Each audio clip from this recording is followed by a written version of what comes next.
Dare to talk அப்படிங்கிறத நம்ம பார்த்துருக்கோம். அதுவும் தமிழ் பட்சத்தில் டேர் டு டாக்குக்குன்னு தனியாக ஒரு ஆடியன்ஸ் இருக்காங்க. மிகப்பெரிய அளவில் வரவேற்பு பெற்ற ஒரு பிளேலிஸ்ட் டேர் டு டாக். அந்த டேர் டு டாக்லேயே ஆல்ரெடி நம்ம இந்த போன் இண்டஸ்ட்ரி, ஜப்பானுடைய போன் இண்டஸ்ட்ரி இப்படின்னு சொல்லி நிறையவே பார்த்துருக்கோம். ஆனால் இன்னைக்கு நம்முடைய உயர்நீதிமன்றம் ஒரு தீர்ப்பை கொடுத்துருக்காங்க. அந்த தீர்ப்பு இந்தியாவில் இனி இது எப்படி இருக்க போகுது அப்படிங்கிறதுக்கான ஒரு சின்ன ட்ரெய்லரை காண்பிச்சிருக்கு அப்படின்னு சொல்லலாம். அப்படி என்ன தீர்ப்பு வந்திருக்கு?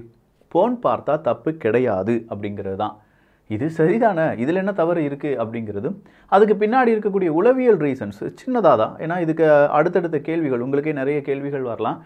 நான் உண்மையிலேயே போன் அடிக்ஷனாக இருக்கனா அப்படிங்கிற ஒரு கேள்வி உங்களுக்குள்ள வரலாம். இந்த வீடியோ பார்த்து முடியும் போது அதை பற்றியான அடுத்தடுத்த பாகங்கள் பார்ப்போம். அன்பு தமிழஞ்சங்களுக்கு தமிழ் பொக்கிஷத்தின் வணக்கங்கள்.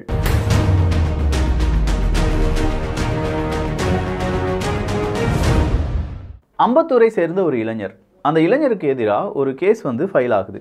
என்ன கேஸ் அப்படின்னா, குழந்தைகள் சார்பாக இருக்கக்கூடிய ஒரு ஆபாச படத்தை பார்த்துட்டார் இவர் அப்படிங்கிறது அந்த வழக்கு. அப்போ உண்மையிலேயே இந்த வழக்கில் அவர் தண்டிக்கப்படணுமா வேண்டாமா அப்படிங்கிற வழக்கு விசாரணை சென்னை உயர்நீதிமன்றத்தில் நடக்குது. அப்போ சென்னை உயர்நீதிமன்றத்தில் இந்த கேஸ் எடுத்து பார்க்கும்போது, இல்லாட்டி அவர்கிட்ட கேட்கும்போது, எஸ் நான் ஆபாச படம் பார்த்தேன், எந்த தவறும் கிடையாது. ஆனால் அதில் அடுத்ததாக அவர் கேட்கக்கூடிய கேள்வி, நீங்கள் குழந்தைகள் ஆபாச படம் பார்த்தீங்களா அப்படின்னு கேட்டால், இல்லை நான் சாதாரண ஆபாச படம் தான் பார்த்தேன் அப்படின்னு சொல்கிறாங்க. உடனே நம்ம நீதிமன்றம் அதை விசாரணை எடுத்தது இல்லாமல் அதுக்கு ஒரு தீர்ப்பு கொடுக்குறாங்க. ஆபாசம் படம் பார்ப்பதில் எந்த தவறும் கிடையாது. அதுவும் 2K கிட்ஸ் எல்லாம் ஆபாச படம் பார்க்குறாங்க அப்படிங்கிறது தவறே கிடையாது. ஆபாச படத்தை ஒருத்தர் பதிவிறக்கம் செய்து பார்த்தாலும் தவறு கிடையாது. அப்படி பதிவிறக்கம் செய்த ஆபாச படத்தை வேறொரு நபருக்கு அனுப்பினால் மட்டும்தான் அது தவறாக இருக்கும் அப்படின்னு சொல்கிறாங்க. ஸோ நீங்கள் உங்களுடைய பிரைவேசிக்காக பார்க்கக்கூடிய ஆபாச படம் எந்த விதத்திலும் தவறு இல்லை அப்படின்னு சொல்லி நம்முடைய உயர்நீதிமன்றம் என்ன சொல்லியிருக்காங்க, வழக்கை முடிச்சு வச்சுருக்காங்க.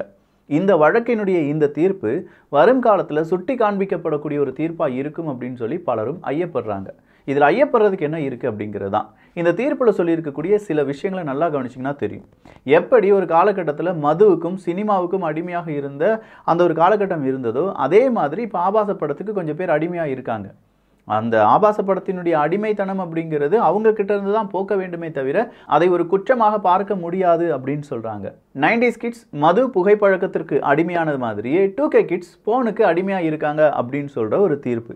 எளிதாக கிடைப்பதால், நல்லா கவனிச்சுக்கோங்க, எளிதாக கிடைப்பதால் அவங்க அடிக்ட் ஆகுறாங்க. இதை எப்படி நாம தடுப்பது அப்படிங்கிறத பற்றி தான் யோசிக்கணுமே தவிர இங்கே யார் குற்றவாளிகள் அப்படிங்கிறத பற்றி யோசிச்சுட்டு எந்த பிரயோஜனமும் கிடையாது. அப்படின்னா எல்லாரும் குற்றவாளிகள் தான் அப்படிங்கிற மாதிரி இந்த தீர்ப்பு இருக்கு. உண்மையிலேயே எல்லாரும் குற்றவாளிகள் தானா அப்படின்னு சொல்கிறத ஒன்றுக்கு 2 முறை நாமளே என்ன கேட்டுக்கலாம், நம்ம மனசில் கேட்டுக்கலாம். ஆபாச தளத்தை பார்ப்பேன் அப்படின்னு சொல்கிறவங்க எந்த விதமான கூச்சமும் இல்லாமல் எஸ் அப்படின்னு சொல்லி கீழே கருத்துக்களை பதிவு பண்ணலாம். பார்க்க மாட்டேன்ப்பா, எப்போவாவது தான் பார்ப்பேன் அப்படின்னு சொல்கிறவங்களும் எஸ் தான். பார்க்கவே மாட்டேன், நான் இதுவரை பார்த்ததே கிடையாது, அது பார்க்கும்போது எனக்கு எக்கு மாதிரி இருக்குது அப்படின்னு சொல்கிறவங்க நோ அப்படின்னு சொல்லி உங்களுடைய கருத்தை பதிவு பண்ணுங்கள்.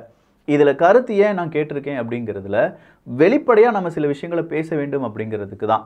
உயர்நீதிமன்றம் இப்படி ஒரு தீர்ப்பு கொடுத்த உடனே நாளைக்கே நம்ம எல்லாரும் ஆபாசப்படுத்த பார்ப்போம், இது தவறு கிடையாது அப்படின்னு சொல்லியிருக்காங்க. அதெல்லாம் கிடையாது. பப்ளிக்காக நீங்கள் பார்த்தாலோ, இல்லை அதை வேறு நபர்களுக்கு அனுப்பி வைத்தாலோ, இல்லை அது ஒரு நபருடைய தனிப்பட்ட விவகாரத்தை தலையிடுவதாக இருந்தாலோ, அது ஒரு குழந்தை படமாக இருந்தாலும் அது கண்டிப்பாக குற்றம் தான். அதுக்கெல்லாம் தண்டனை இருக்குது. தனியாக பார்ப்பதற்கு தான் தண்டனை இல்லை அப்படின்னு சொன்னாங்க. இந்த தீர்ப்புனால யாரும் பார்க்க போகிறது கிடையாது. ஆல்ரெடி நம்மலாம் பார்த்துட்டு இருக்கோம் அப்படிங்கிறது தான் நிஜம், யதார்த்தமான உண்மை. அந்த உண்மையை நம்ம குழந்தைகளிடமும் எப்படி கன்வே பண்ண போகிறோம் அப்படிங்கிறது தான். ஸோ நம்முடைய குழந்தைகள் இதில் சிக்கியிருக்காங்களா அப்படிங்கிறது ஒன்றுக்கு 2 முறை நம்ம என்ன செய்யணும், கொஞ்சமாக ஆலோசிக்க வேண்டும். அதுக்கு முன்னாடி நீங்கள் போன் அடிக்ஷனாக இருக்கீங்களா அப்படிங்கிறது தான் தெரிந்து கொள்ள வேண்டும். அப்போ நான் அடிக்ஷனாக இருக்கனா இல்லையா அப்படிங்கிறத தெரிஞ்சாதானப்பா நாளைக்கு என்னுடைய குழந்தையை மாற்ற முடியும். இதுதான் கேள்வி.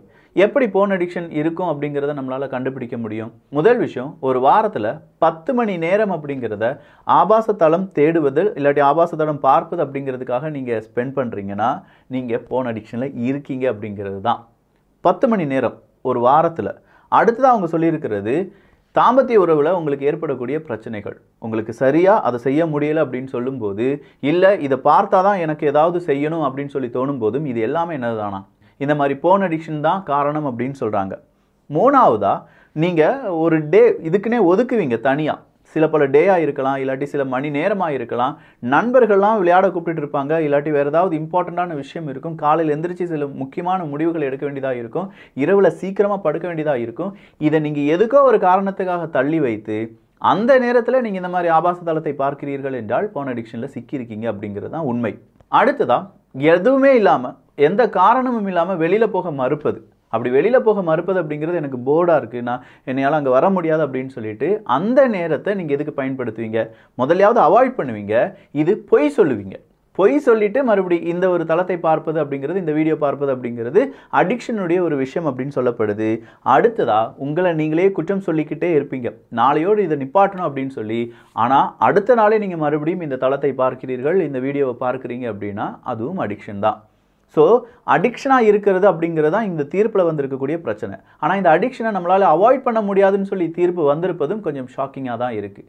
ஸோ எளிதில் கிடைக்கிறது அப்படின்னு சொல்லும்போது, இங்கே 18 வயசுக்கு கீழே இருக்கக்கூடிய குழந்தைகள், அமெரிக்காலாம் நம்ம எடுத்து பார்க்குறோம், ஏன்னா அங்கே இருக்கக்கூடிய ஸ்டாட்டிஸ்டிக்ஸ் இருக்குது, புள்ளியல் இருக்குது. நம்மகிட்ட இங்கே அதற்கான ஒரு ஓப்பனப்பே இல்லாமல் இருக்கும்போது எப்படி அதற்கான டேட்டா கிடைக்கும்? நேராக அமெரிக்காவிலேருந்தே தொடங்கலாம். அமெரிக்காவில் 70% அப்படிங்கிற அந்த குழந்தைகள் இருக்காங்க, 18 வயசுக்கு கீழே இருக்காங்க பார்த்தீங்களா, அதில் 70% குழந்தைகள் ஃபோன் பார்க்குறாங்க அப்படிங்கிறது தான். அது இப்படி பார்ப்பதில் 15% அந்த குழந்தைகள் என்ன சொல்கிறாங்கன்னா பொய் சொல்கிறாங்க, பேரண்ட்ஸ்கிட்ட பொய் சொல்கிறாங்க, இல்லை நான் பார்ப்பது கிடையாது அப்படின்னு சொல்லி பொய் சொல்லிட்டு இருக்காங்க. இன்னும் அதில் இருக்கக்கூடிய ஒரு குழந்தைகளில் ஒரு சராசரியான 30% குழந்தைகள் அதை பார்த்த பிறகு மறுபடியும் அதை பார்க்கணும் அப்படிங்கிற எண்ணத்துடன் மறுபடியும் இது ஒரு அடிக்ஷனாக மாறுறதுக்கான வாய்ப்பை இந்த இன்டர்நெட் உலகம் ஏற்படுத்தி கொடுக்குது அப்படின்னு சொல்லி அந்த தரவுகள் சொல்லுது. வெறும் ஒரு 10% குழந்தைகள் மட்டும்தான் நம்ம பார்த்துட்டோமே அப்படிங்கிற அந்த குற்ற உணர்ச்சி இருக்குது, அதனால் அவங்களுடைய எதிர்கால வாழ்க்கை பாதிப்படைஞ்சிருமோ அப்படிங்கிற ஒரு பயம் பிற பாலினத்துடன், ஆணாக இருந்தால் பெண் கூட, பெண்ணாக இருந்தால் ஆண் கூட பேசுறதுக்கு தயக்கம் ஏற்படுவது அப்படிங்கிறது எல்லாமே ஏற்படுகிறதாம். ஸோ இதனால் நமக்கு என்ன புரிஞ்சுக்கிறோம்னா, தளம் அப்படிங்கிறது, அதாவது இந்த மாதிரி ஆபாச தளங்கள் அப்படிங்கிறது நிறைய இருக்குது. அதில் இன்னொரு சர்வே வேறு எடுத்து பார்த்துருக்காங்க. அதில் என்ன சர்வே சொல்கிறாங்கன்னா, 100 வெப்சைட் எடுத்து பார்த்தீங்கன்னா அதில் 3 வெப்சைட் தான் உங்களுடைய ஏஜை கன்ஃபார்ம் சொல்லி கேட்குறாங்க. மீதம் இருக்கும் வெப்சைட் ஏஜை கூட கன்ஃபார்மாக கேட்பது கிடையாது அப்படிங்கிறது தான். ஸோ 100 வெப்சைட்ஸ் இங்கே பார்க்கக்கூடிய நம்ம வெளி உலகத்தில், நம்ம இப்போ இன்டர்நெட் அப்படிங்கிற உலகத்தில் பார்க்கக்கூடிய வெப்சைட்ஸில் கிட்டத்தட்ட 80% ஆபாச தளங்கள் தான், 20% தான் நல்ல தளங்கள். அந்த 20% நல்ல தளங்கள்னு சொல்கிறதுல எந்த விதமான ஆடும் அந்த மாதிரி ஆபாச தளத்துக்கான ஆடுலாம் வராது. பட் மீதம் இருக்கும் 80%ல் ஒரு அட்வர்டைஸ்மெண்ட், ஒரு ஆபாச தளத்துக்கான ஒரு கேமுக்கான அட்வர்டைஸ்மெண்ட் வந்தால் கூட அது ஆபாச தளமாகத்தான் கன்சிடர் செய்யப்படுகிறது. அப்படி நம்ம பார்க்கணுன்னா 80லேருந்து 85% ஆபாச தளங்கள் மட்டும்தான். அப்போ ஏதோ ஒரு காரணத்தினால நம்முடைய குழந்தைகள் அவங்க ப்ரௌஸ் பண்ணிட்டு இருக்கும்போது, அவங்களுடைய ப்ராஜெக்ட் ஒர்க் செய்யும்போதோ என்ன செய்யலாம்? ஒருவேளை இந்த மாதிரியான வீடியோக்களை பார்க்கலாம். அப்படி பார்ப்பது அப்படிங்கிறது குற்றமில்லை அப்படிங்கிறது ப்ரூவ் ஆயிடுச்சு. ஆனால் பார்த்தால் என்ன பிரச்சனைகள் இருக்குது அப்படிங்கிறத நம்ம குழந்தைகளுக்கு உடனடியாக சொல்லி புரிய வைக்க முடியாது, நம்மளால் தடுக்க முடியும். நாம் என்ன செய்யலாம்? கூகுள் சர்ச் ஹிஸ்ட்ரியில் இல்லாட்டி கூகுள் சர்ச்சிங்கில் அடல்ட் கண்டென்ட் வராமல் தடுக்கலாம். நம்முடைய டிவி நம்ம எடுக்கிறோன்னா நம்முடைய பேரண்ட் கண்ட்ரோல் அப்படிங்கிறது, இல்லாட்டி நம்ம வீட்டில் கிட்ஸ் இருக்காங்க அப்படிங்கிற செட்டிங்ஸை ஆன் பண்ணி வைக்கலாம். நம்ம மொபைல் ஃபோன் அப்படிங்கிறத எடுக்கும்போது அதுலேயும் பேரண்ட் கண்ட்ரோல் அப்படிங்கிறது இருக்குது. ஸோ பேரண்ட்ஸ் இதில் என்ன செய்யணும்? கொஞ்சமாக ஒரு முன்னெச்சரிக்கை நடவடிக்கை எடுக்கணும். எவ்வளோ பேரண்ட்ஸுக்கு இதெல்லாம் ஆக்சஸ் பண்ண தெரியும் அப்படிங்கிறது அடுத்த கேள்வி. சரி, மாணவர்கள் இதை எப்படி புரிந்து நடந்து கொள்ளலாம்? உங்களுக்கான ஒரே ஒரு சின்ன விஷயம்தான். ஒரு சில விஷயங்கள் மாணவர்களுடைய மத்தியில் மாற்றவே முடியாது. எதை நம்ம செய்யக்கூடாது அப்படின்னு சொல்கிறோமோ அதை இந்த மாணவர்கள் செய்து கொண்டே இருப்பார்கள், இல்லாட்டி செய்ய அவங்கள தூண்டும் அப்படின்னு சொல்லலாம். ஸோ எந்த அளவுக்கு நம்ம இந்த போன் அப்படிங்கிறத பற்றி நம்முடைய ஸ்கூல் இல்லாட்டி நம்முடைய எஜுகேஷன் சிஸ்டத்தில் இது ஆபாசம், இதை பார்க்கக்கூடாது அப்படிங்கிறத வெளிப்படையாக பேசி, அதை பார்ப்பதால் ஏற்படக்கூடிய பிரச்சனைகள், அடிக்ஷன் வரலாம், படிப்பில் கான்சன்ட்ரேட் பண்ண முடியாமல் போகலாம், உங்களுடைய நண்பர்களிடம் நீங்கள் பேச மாட்டீங்க, நீங்கள் தனிமையாக உணர்வீர்கள், உங்களை நீங்களே தனிமைப்படுத்தி கொள்வீர்கள், உங்களுக்குள்ள ஒரு குற்ற உணர்ச்சி வரும், உங்களுக்குள்ள இருக்கக்கூடிய தன்னம்பிக்கை அப்படிங்கிறது பாதிக்கப்படும், 4 பேருக்கு இது தெரிஞ்சிருச்சுன்னா அது அவமானமாக மாறும், அந்த அவமானம் நாளைக்கு உங்களை வெளியில் வராமல் தடுக்கலாம் இப்படிங்கிறத அவங்க புரியணும். அவங்க புரியணும்னா இந்த மாதிரியான கேஸ் ஸ்டடிஸ் அப்படிங்கிறத நிறைய பேர் செஞ்சுருக்காங்க. எப்படி? அவங்களுடைய புகைப்படம் வெளியில் வந்ததாக இருக்கலாம், இல்லை ஒரு போன் இல்லாட்டி இந்த மாதிரி ஆபாச வீடியோக்களை பார்த்ததால் ஏற்பட்ட பிரச்சனைகள் சில நபர்கள் வெளியில் சொல்லியிருக்காங்க, சில குழந்தைகள் வெளியில் சொல்லியிருக்காங்க. அப்படி முக்கியமான 2 கேசஸை பற்றி நம்ம நாளைக்கு பார்க்க போகிறோம். அதுக்கு முன்னாடி எனக்கு தெரிய வேண்டிய சில கேள்விகள் இருக்குது.